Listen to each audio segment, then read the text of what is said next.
All right. So now we're going to move on to osmosis and facilitated diffusion. All right.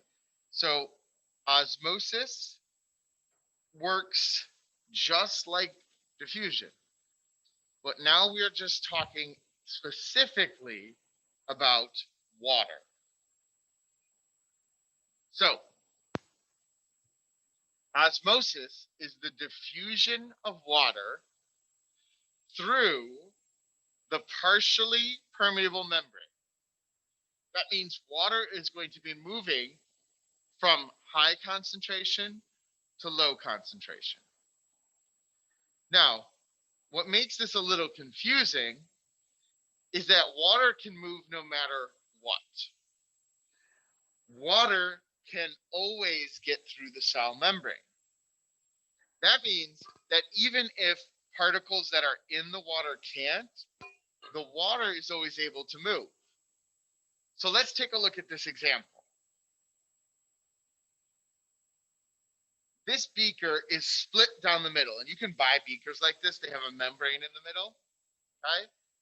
This beaker on the left side has sugar and water, and on the right side, it has sugar and water.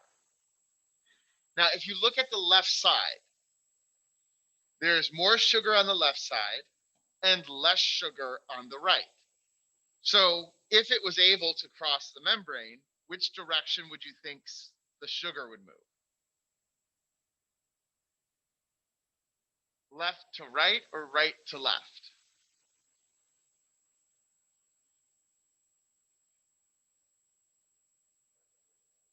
Left to right. Why? Right, so it will move from high to low. But the sugar can't get through the barrier. The sugar's too big. The water, however, can get through the barrier.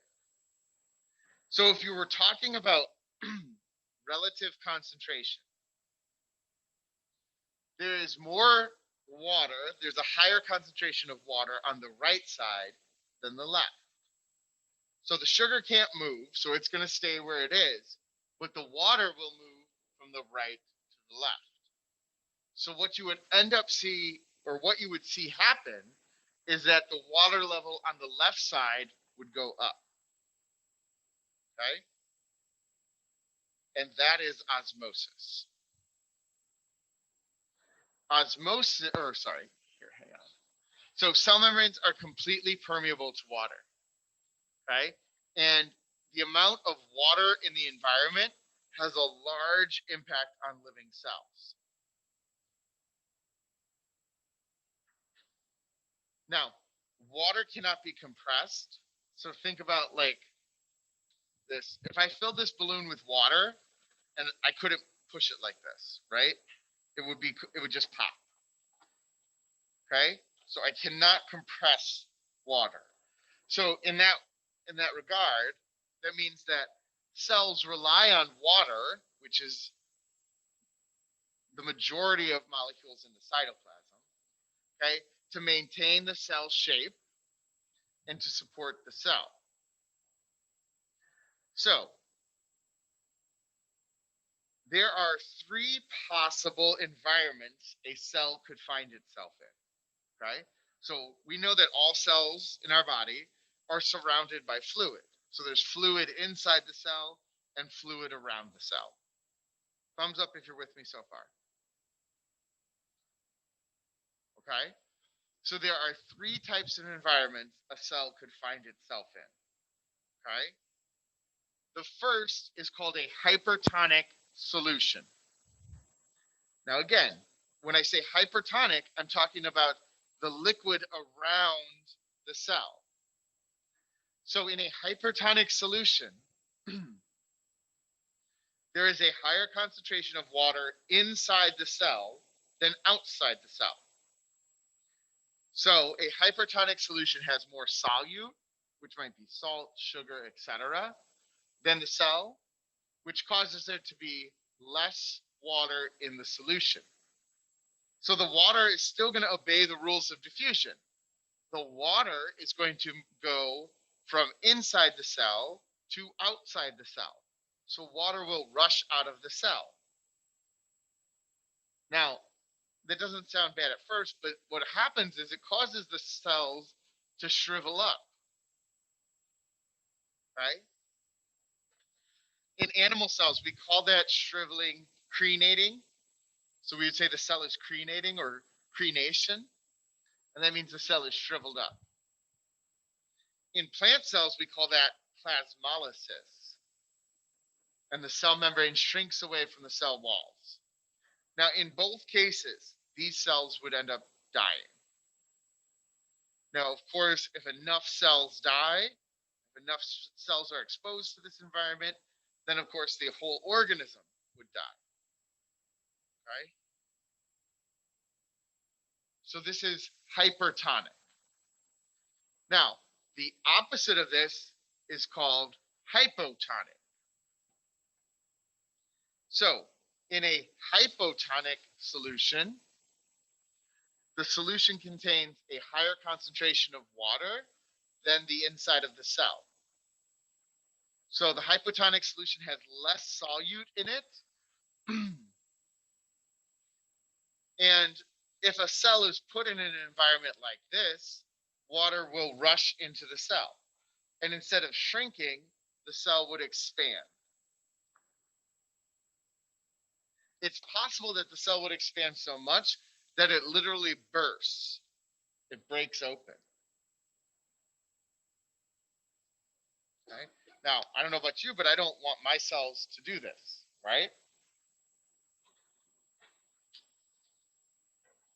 In animal cells, that is called lysing. Okay? And that does kill the cell. In a plant cell, plants have some adaptations that help them in a situation like this. So in a plant cell, the cell wall would support the cell membrane and prevent it from bursting. Yes. Can you wait 1 second just to get through these slides? Okay. Now, the reality is you don't want your cells to be in either of these first two environments. You want your cells to be in the third type of environment, which is isotonic. So in an isotonic environment, the amount of dissolved substances is the same on both sides of the membrane. And that means that water is going to move in and out of the cell at the same rate. So since that's the case, that means that the cells will maintain a normal shape. So the cells will look just like normal cells that we've looked at under the microscope. Okay? And this is what you might see, something like this, just normal cells.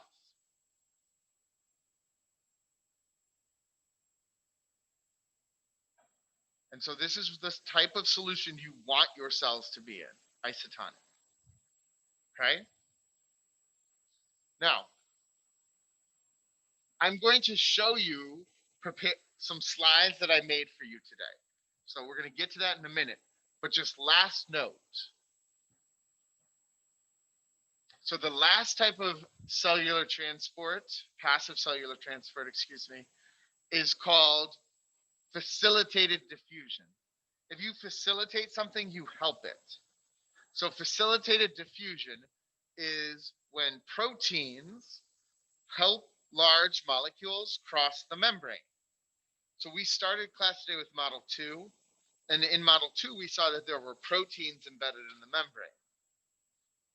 Those proteins allow certain molecules to pass through them, and this is called facilitated diffusion. So people either call these like channel proteins, okay, or carrier proteins. And basically what they do, remember the shape of a protein determines its function. So in this case, these proteins have a certain shape, and molecules that fit that shape are able to get through the protein and into the cell. This still doesn't just let everything in. It's still selectively permeable. it only allows in the cells, or I'm sorry, the molecules that match its shape.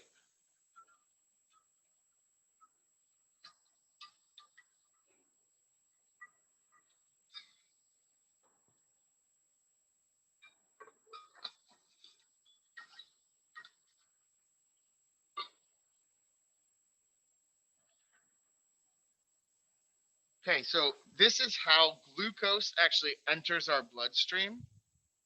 Okay. And so this is extremely important for maintaining homeostasis in humans. Okay.